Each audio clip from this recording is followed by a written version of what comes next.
Hello there guys! For this vlog, kumusta na ang Royal Garden after ng halos 1 week na sunod-sunod na araw ng pag-ulan. Ayan. So tingnan natin. Dito naman po tayo, yung last vlog natin ay sa loob ng bakuran. Ngayon dito naman po tayo sa bukid.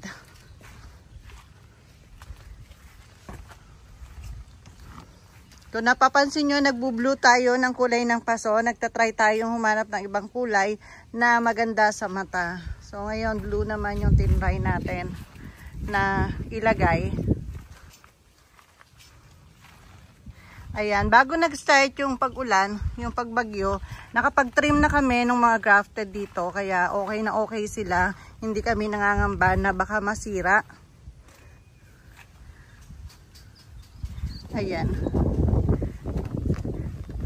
So, naging problema lang ay humaba yung mga damo. So, ito yung isa nating RS dito na medyo maganda. May nakagraph na variegated brisa, red. Ayan, mabilis humaba yung damo sa loob ng halos 1 linggo na araw-araw umuulan. 5 days po kaming walang pasok sa school. Suspended ang klase dahil medyo malalakas yung pag-ulan. And then ito yung pinakadaan namin papunta dito sa greenhouse sa bukid ay naputik na dahil nakabota yung mga kasama natin dito sa garden, kaya kahit umuulan tuloy yung aming pagtatanim. Yun lang yung nagagawa namin habang umuulan, pagtatanim, kasi sa loob ng greenhouse or doon sa CB sa bahay sila nagtatanim. Kumbaga nasa lilim naman, kaya naitutuloy namin pagtatanim kahit nag-uulan. So ayan nga lang, humaba yung mga damo, hindi nakapag grass cutter. Pero itong mga grafted natin na bagong buhay na enjoy sila. Ayan, ang bilis na naging paglago nila dahil sa ilang araw na sunod-sunod na pag-ulan. And then yun palang isa pang naging problema natin, yung mga paso na bago nag-uulan ay nag-start na kami magpintura, hindi na natuloy. So ngayon, marami pa kaming paso na wala pang pintura. So hindi pa siya magandang tingnan. Ang plano ko, yung mga grafted na magi-stay dito na hindi na ibebenta, kasi may mga grafted ako na hindi ko na bebenta kasi kinukunan namin ng pantanim, ginagawang mother plant. Yun ay lalagyan ko ng kulay na blue. Ayan. So, yung mag-i-stay dito, blue. Then, yung mga gray na ganito, yun yung pambenta. And then, yung red. Gray at red ang pambenta. So, yung blue, mag-i-stay dito. So, gagawin ko ng mga blue. Pati yung mga poste na semento, ayan kung napapansin nyo, may mga poste na blue. Ini-start na rin na po namin na mag-blue. I-blue yung mga poste. Unti-unti, lahat yung maiiwan dito, yung hindi ibebenta ay paggagawa kong blue. Ayan. Medyo ang dami na nating mga puno dito. Alos puno na tong garden natin sa bukid. Noong mga puno, medyo maluwang lang pala yung daan niya. So pwede pa akong maghilera ng isa para medyo kumitid yung daan. Okay lang kumitid yung daan kasi medyo maluwag. Para may mapaglagyan pa. Puno na ng mga bagong graft po. Yung iba, karamihan bagong graft na pambenta pagdating ng summer or ng season. Then yung maiiwan dito, yun yung ginagawa naming mother plant. Ayan, katulad yung mga yellow na dahon, golden picture yan, pinantatanim namin yan. Ayan, so ito, nagrap na to.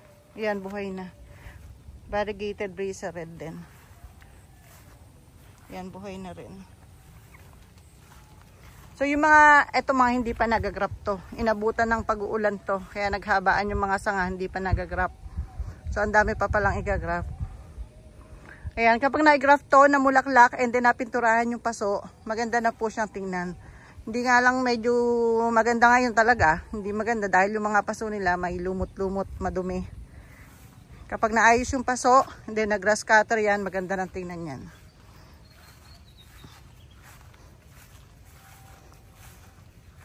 Ayan, and then ito po yung ating taniman ng palay.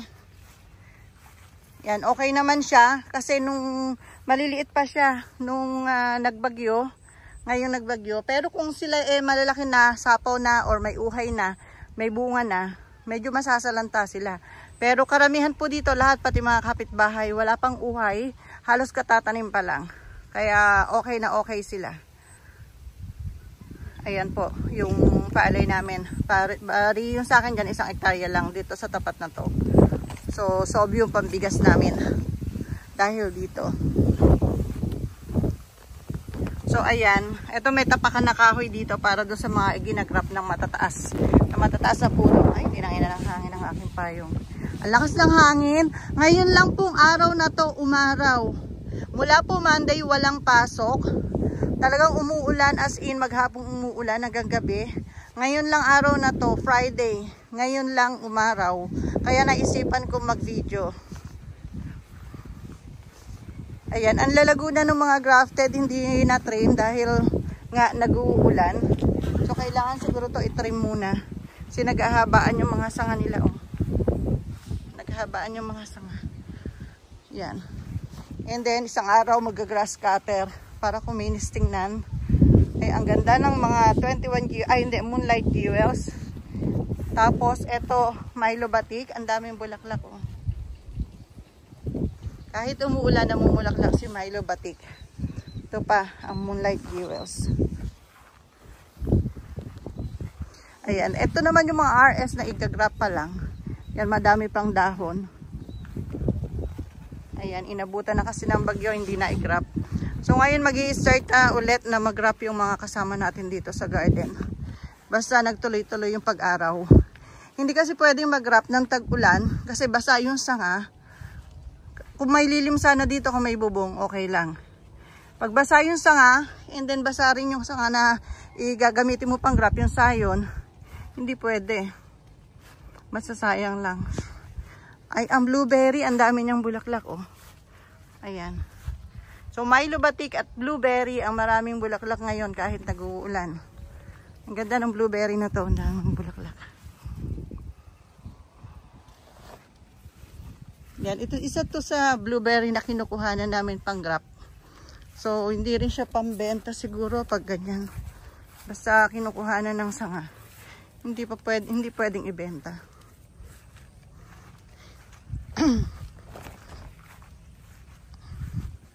Ito yung ano ko, baby bambino ko na malaki. Yan, ganyan siya kalaki pasoin, mga sanga niya. Tapos ayan, oh, puro siya Ramona Star or baby bambino. Yan, may bulaklak yung ibang sanga niya.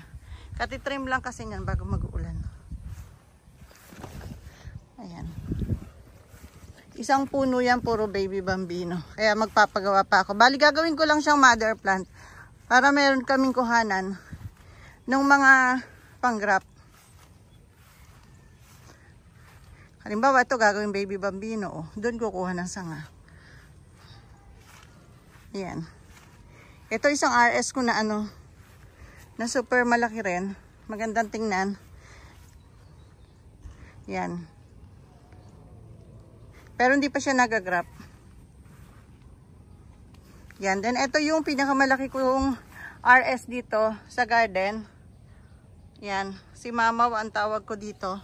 Meron siyang PPT, Pink Panther, tsaka Mini Formosa. Ayan, super laki po niyan.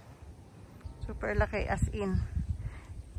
Nakatanim siya sa paso na nakaano na siya sa lupa. Hindi na siya pwedeng buhatin kasi super laki niyan. Yan, parang nagagandahan na may mata ko sa kulay blue. Nanibago ba kung ano, kung paano.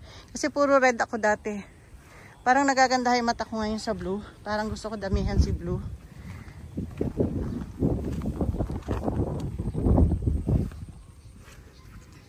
Ito pa isang maganda. Maganda yung pagkakakulay ng paso. Tapos ang dami niyang sanga. Although hindi siya ganun kalaki. Pero puro big bracts siya. Makita niyo yan pag nag-summer. Ang ganda niyan. Puro big bracts yung variety. Tapos marami yung variety na big bracts. Iba-iba. Tapos marami siyang sanga. Ang ganda niya. Nakagawa na ako dati niyan eh. Tapos ito pa. Meron tayo ditong malalaki. Yan, matataas. Nilagay ko sa kawa na malaki. Ang pinagtam na namin. Ayan. Hindi pa ito nagagraph. Then ito naka-blue na to, nag-grab na. Puro top rare po ang naka-grab sa kanya. So dito na rin kami kukuha na ipang-grab dito sa tatlong giant na to. Tatlong malalaki na to.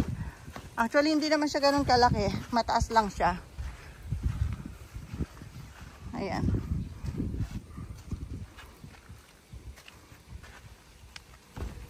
Ang ganda niyan tingnan. Dito siya sa bungad nilagay. Puro matataas. Pag nag-wrap yan, tapos mga top rare, maganda yan.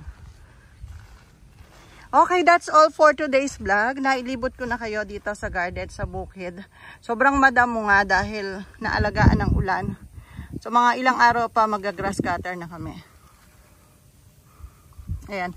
Pag nag-grass cutter, lilitaw yung mga sanga. Makikita, mapapansin natin yung mga sangang malalago. So magtitrim na rin tayo after nun. So that's all for today's vlog. Thanks for watching po. At salamat sa pagsama nyo sa akin kapag ikot dito sa garden sa bukid. Bye!